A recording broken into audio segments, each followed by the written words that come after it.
Inhouse Show bul itan chau dan ka ria ta chak om khop mai kan ti ma kha ni o ka tan chau dan chu I prang vel te kan han ne ya khata khanin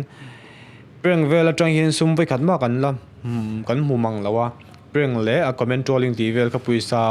YouTube atang ron lut ka chu tu shani ta se sponsorship te hi enting kan zonang kan tia zon Ngaihnawm lo zong tur chuanin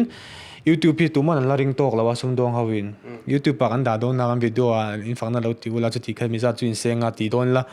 tun thleng hianin ring tok lo la tam nu le pa te an ni do ve ka sum dong lian hawi chu nu le pa rual khating hau po hianin YouTube da tur hi chu an la ringam lo YouTube pi chu ai chuanin ZONET te LPS mainstream hian langai poi moni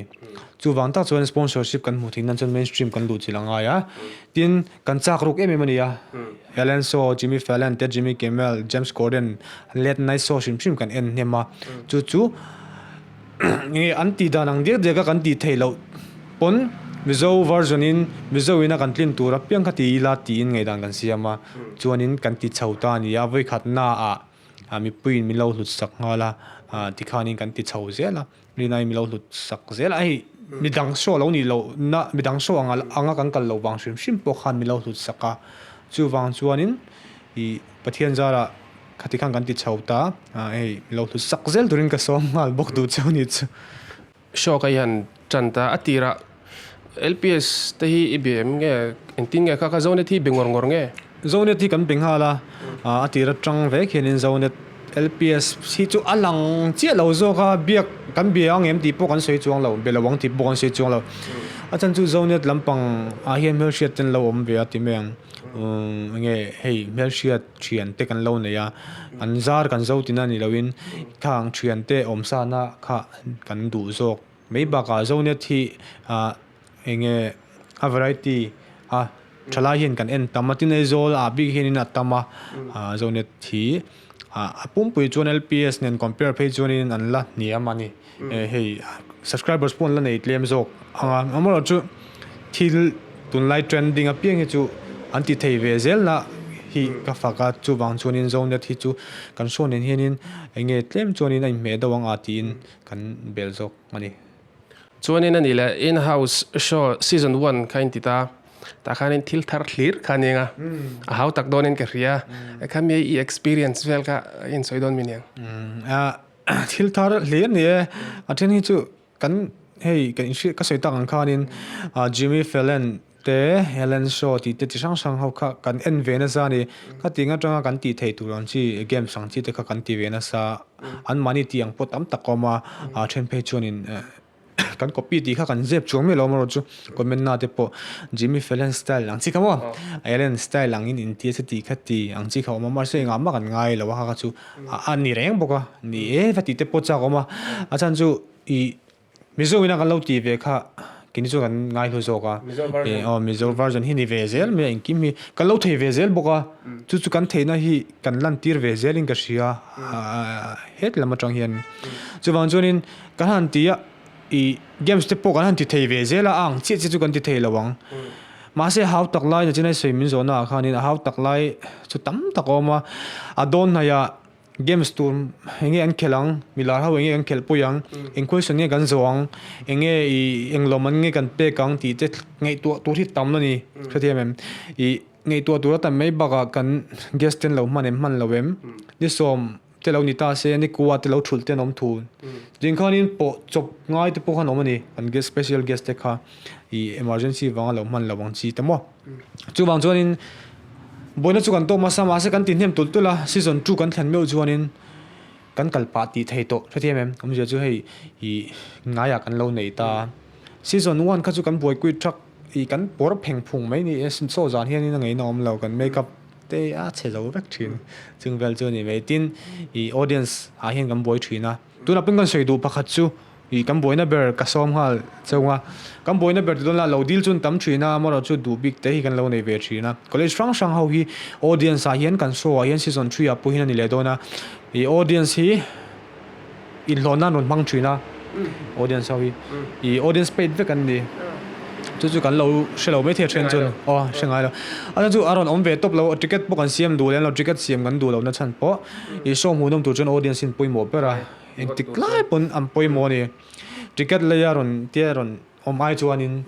kut beng ro le tia kut beng thei kan du ni chuwan chuanin thun la mi thoi nei tur pon pisa choi ngai chuwan chuin kut beng thei turang chi ka audience pe in hlonan lo man tang kai ve te kha tha college chen katin an lo mang thina u teng bo chuanin season thara khanin april atanga january thengang chi kha kan la lok ve thina adu tan khanin ke manina ron zon buai ngai lo khanin I indu chuanin ron ti le zelula nang mani tan kan impuiton nang mani pok impuiton turanga yang content chi sang rang ron chop chuak tin ta ni achangin nuji thlak de te achangin practical de lek mo games ang chi te kan ti ta I khatiang de zong zong kha enge idea kha nang mani ngai tu avek nge khatilai kha kan so bi ka mi ti kan so bi ka chuanin melody nen kan ngai to a ti me melody hian in games khel tu te lo ngai to chang le ma se ngai to bi kan nei lo chu chu lo ngai to la chu chu lo ngai tong ti big ti khan hei thanga ke man e that don hi ang chi ka Andrew dam dama kha ani le boka chang chang in ma se active vak thelawani chu na te lo nei to bangin melody nen in kan ni do chota ngai to anti kan chu tuna script writer kan nei lo sim sima ke mani on idea ve question na chang page one in a top don zana so don zana te Instagram a zo duin ne chon lo zo ro le te ko post in da Instagram question a hamo chu chu a chang page one in a chen chu ka ring trin tiang khan in me gang kal dan tlang pui chu a that le mai in show hi a creative ka tia chen khate chon in an han soi sela chumi style chu la copy an tia copy hi chun nei ve thau tro copy vegania zo ka amora chu kan modify ya then hi chu zo kan budget ina tin lo entina in ellen te Jimmy Fallon ten balloon ni la sorry thil bazar te lo mangta se ke ni choin bazar om ve lo wa chuwang chon phone bazar te kan mang me ya teng khanin a thei chen chen a kha chuanin ang tur si an mani Jimmy Fallon ang che che kham patingo kan ti chuang lo he ti an ti ang hian a thanga kan tlinang a ti kha ani me kan rilwa tin kan show re ne nga chuanin ne copy hi chu kan show tir pe chu kan dong na sa ani o kan dong na sa lo tukrengot copycat mo chuwang chuanin copy hi kan zep lo lawa kan copy te reng mai ma se copy aya poi mo kan hriat chu a hmuhnawm em ti kha ni mai a hmuhnawm copy tho sial thili lo hmuhnawm ve thei em a tin avoi khanna ni na ang khanin hmuhnawm theiang bera kan special guest ten do man lo ti thei dan ber tur kha kan du ber chu ni mai chuanin Ellen ti te Jimmy Fallon ti te isoina sign ka ri en na sa ani le tunge I favorite ni reng imo ka tu dan hi lang lawa tong kam bi ka chuanin Ellen tukhin om lo ga dia tuna te po Ellen ni tong kam thian na te nei la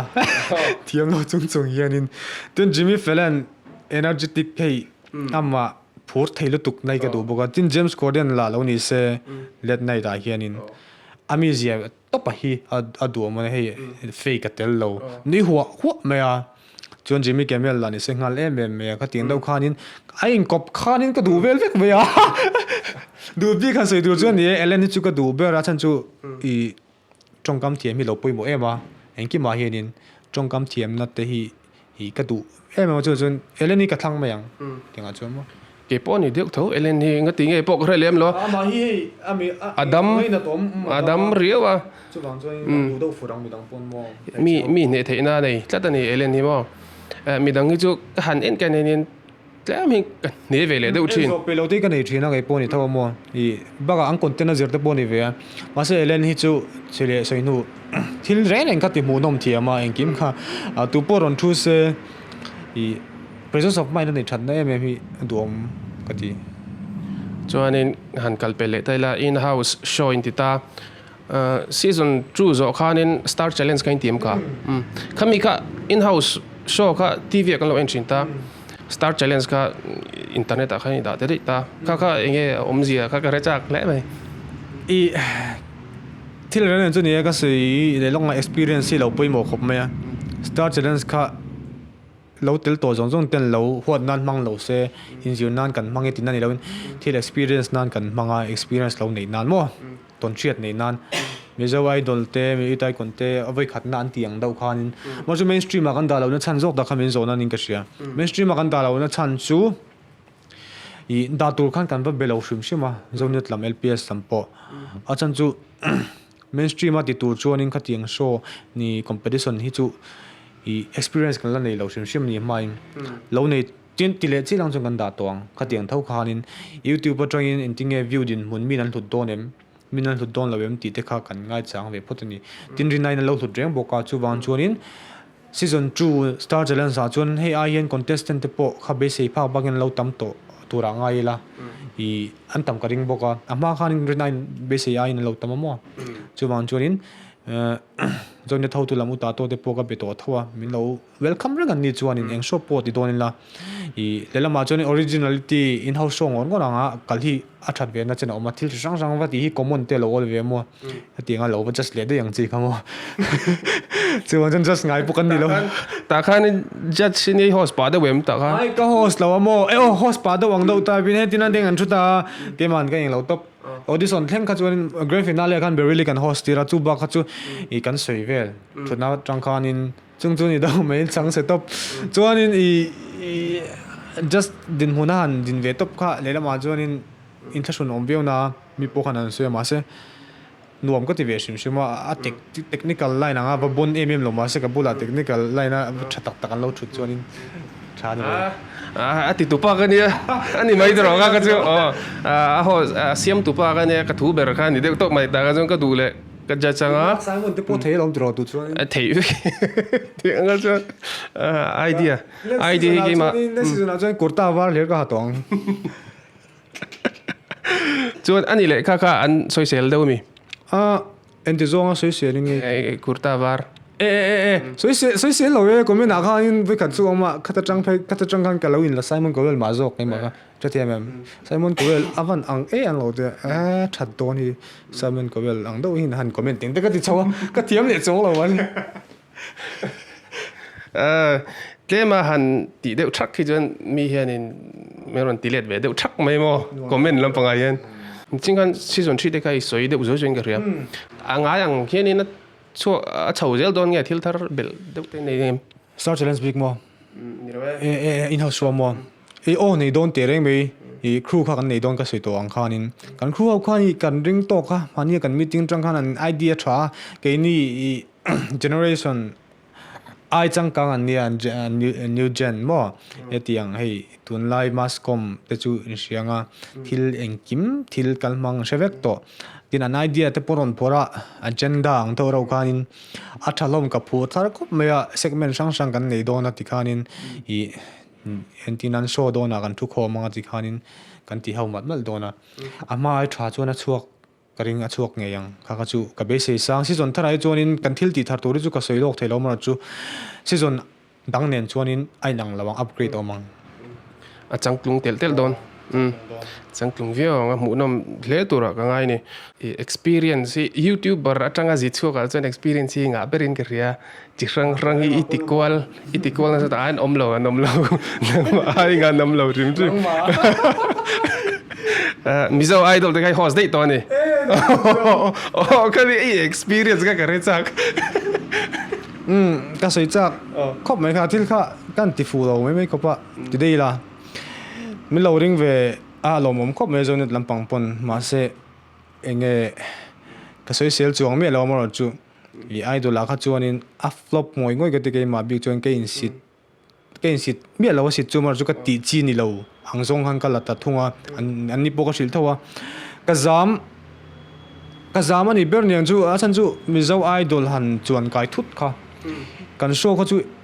voi real vel chone kan la ti ta khanin kan la master z lo lutuk kan la confuse lo kan show up kan chu ti la ya Mizo Idol la min lo host tu ranga host theidin huna mi lo ngai kha lomom lutuk rolin ma se Mizo Idol chu boru ka dang lutuk nu le pa zong in khoya moni kalila I host mi ti vek khani to chuwan chuanin Mizo Idol boru le in-house show kha dang lam lutuk ka kini chu kan lo ti huwa box ya idol kha tianga ti huwa kha arem do na chin om ve thawa ti meang tin anni po khan ni kima kai in-house show anga ka ziang turang khanin omro pui lo min ti thawni ting khan ti la kan du zok kaldan kan thlang duan ti thawa ma chu kha tiang ang khan kom thei tlat lo than chu TV a live hi chu lo dang khop me live a thil ti re nei 5 4 3 2 1 thì chọn khur các khur rồi thấy đó chú đang làm in-house show kan live về reng lại nè du tông anh nuôi kan edit lea 5 4 in-house show kan ai thấy không mấy tiếng mai cái kinh tổ chọn tôi ta cả là kan sấy sủa đâu nóc chín bây cái chứ anh nuôi hiện live na po YouTube pan dale point ken let china van sei lo tak ka lo thin rim chin ke mai mo chuwang chuanin I katitluan thei ta lawa I chuwang chuanin idol experience ka chu ke experience ka chu kangai luwa idol ka host ve te ti te point soi thein thamania amaro chu next a chuanin I ka yes to kerlo ang karing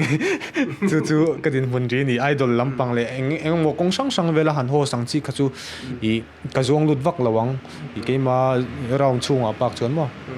an lo thak zok chemo ta khan an ma ni lampang khan in zone ni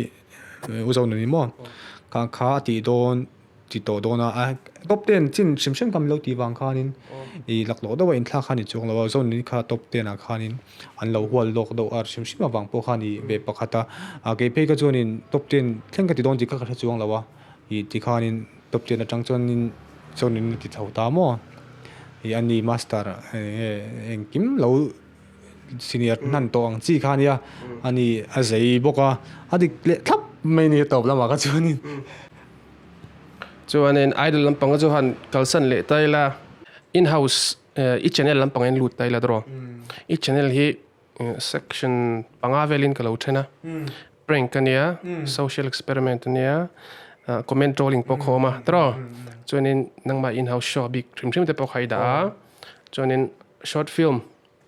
te po hi om zeu zawin ka ria dro khang ho khani ta khang khan enge favorite duber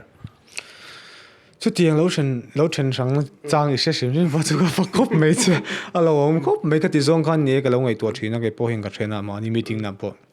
ti how hi regular kin ti thei phelang chuanin ka lo ti ni hi enge kan regular thei lo ma zo ka favorite ber I chu khata khanin zona kan lut lokanga enge nyang ro ka favorite fek awanga ti hi kan di zok ba enge ka favorite le chuanang ti kha ro eng lo hi nuam ka ti ber I prank kin nuam ka ti ber ge ma chuanin adot le chuanin prank ka nuam ka ti na chan chu a tha ka ti ber zok nuam ti ai ma chuanin a chan chu view tam ber holo ange overall in mo ma se anuam ka ti ber le tha ka ti ber chu I nuam ka ti ber chu I charity hi nuam ka ti ber thung asan chu charity hi view tam mo tam lo emo entina naktu zana naktu tu level a hianin champui don ti ka sheme lo ta naktu tu le lo thleng ta zingka ra khanin champui chak na rio lom ta se ka tinghal thu thut thei chu tiang khop chuan ni la lai ka ti ke di jong hal jing ka thok chak shim shima ti me ang editing hi mo chu wang chuanin champui na hi chuanin min dal thei lowa nuam po ka tia champui zo chia feelings te poi nuam ka tia chu ni do mai ke ma chuanin favorite anga chuan charity a chu an charity chu ni jok mani chu chuanin le prank khain zo taila prank hi mi ti nuin ti ve nge khatiang ka reta jakom prank chu mi ti nu em om lo zok berin ka sia mizo version hi ni do fura I atheni chu lo in ang po ni me thia ma se ke mani ngei tua chhuah ve hi alo ni ve khop meya ka ngei toilet po hianin aston ka charten he just got pang an ti live kan en na sa thawa mo chu kha ka va copy em lawa I copy ke en na sa ni idea nei nan chon ma se I hetiang an mani ang che ni lo do vek hi nia I original vek ning ka she prank ka chu mo a chen ve chon in milo prank le tai she dang khani feli ting vel khania chuanin ani le mizo te hian in prank hi kan dol reng em mizo te hian prank hi kan dol reng ani kan prank khau hi celeb vek hin nia celeb an dia mizo local celeb mo an milar nei chhun hau hi an ril ru zaw em zau te reng mai chan chu thinrim tur omanga ka ngai ber lo thinrim ta po kha min prank le tu khani de ya felimo chu favorite di na nga a thinrim do mo ni ka ti he chu thinrim op turom chuna ni ta ni mo awan zia lo em ka ti ma semin prank le de chu ting khop chuanin an ril ru zau mi prank le na chan ten shazok an ril ru zau lu tuk kan celeb kan ka chuang lu tuk ting zonga chuan mo public prank po ni tho kholai lo kal ho mo an zau vek tu po mizo hi kan ru lo zau chu wang chung kan thei lo mone kan ti kan thei sa phau yan thei lo ti venga lo ti hi ti mi lo tur kan lo thei zel ni rin phak ba hian kan lo thei zel sa phau chu an ril ru zawa ti ringot ni lo mizo ho po kan ril ru zau chu kan sia tanga in ka sia short film ang chi te kha ma I an ron da tir chinge I channel a khani na ron deal chenge nang man I siam te po omvem short film mo tuna hian in M6 ne in project kan ne ya M6 project bi khachu ni kai mani channel upload tura kai in deal ania HIV campaign mo chu ni le a dang khachu short film khachu kai mani production vek tho so M6 ho po kan su sak vek thawa I ka channel a isayam je chu ni kan production vek ka khachu kai mani ta vek chuan kan upload kai man ka shoot ta kai man ke edit vek editing zong khamo chu cheng zong a chan anele a script vel te a script po I M6 ti lo kha chu hami ama zonga short film mo kan pui du tak ti te kang kha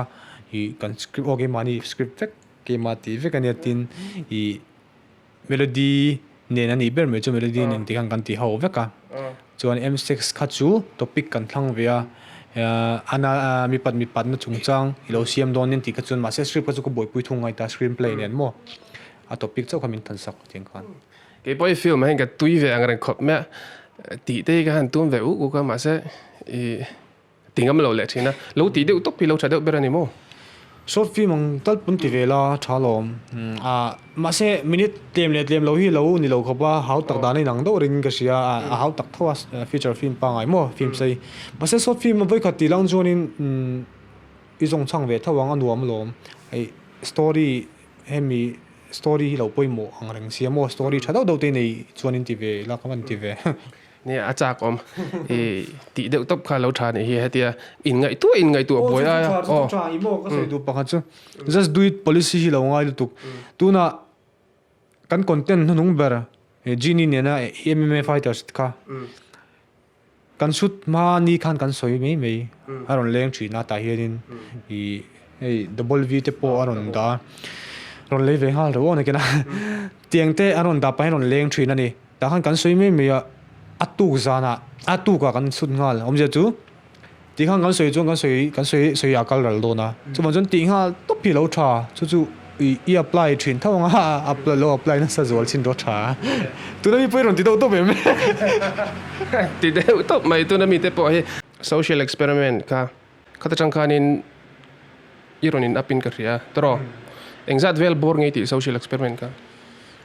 chiar tham le kani tambak lo achan chumo atira ka jon social experiment lar khani lar ma saberin ka sia chu no pang ho pona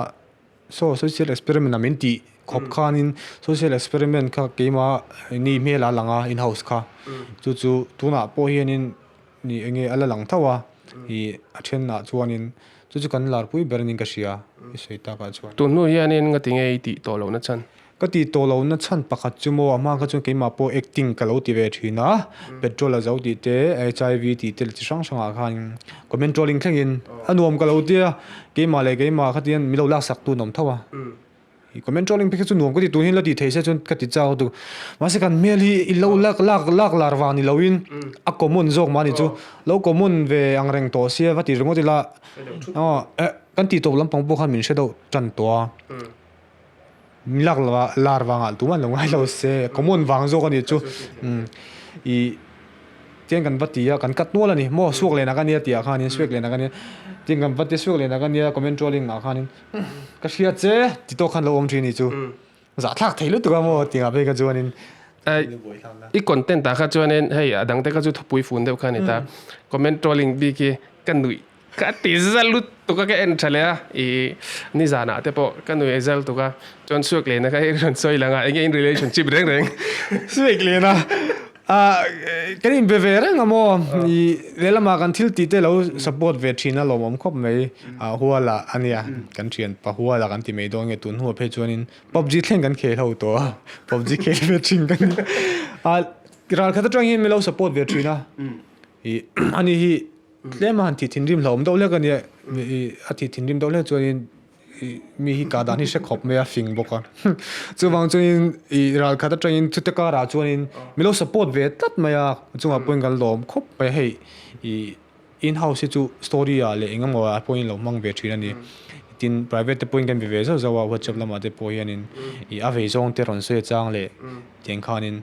I chu kan relationship ataka hanin huna kha chu kan nei ve to I amaro chu kan la no pang do le ka kan sian na kha rei ve to I chu tiang do chu ni ve kan relationship chu mo anh tiếc rằng anh chuyện reng mo are to mai ma se kan sia dan ka va in ko mo ya in se sa kan ni lawa I hei mana kan tinge thian hoin kan en lo ho to mo I kan in mo ho to chu ta chuin mana aron in soyak ki ba pokhan ka se chau ta mo chuan in kan thian nu na wania I tinge kan class 10 lo pui kan thian nu na wania tikhanin kan in ko mai chho ve ni he tu na tak chuan Inhouse Show chungchang cái hàn qual de udon ni chu tu na mi hi kan ti top don ni o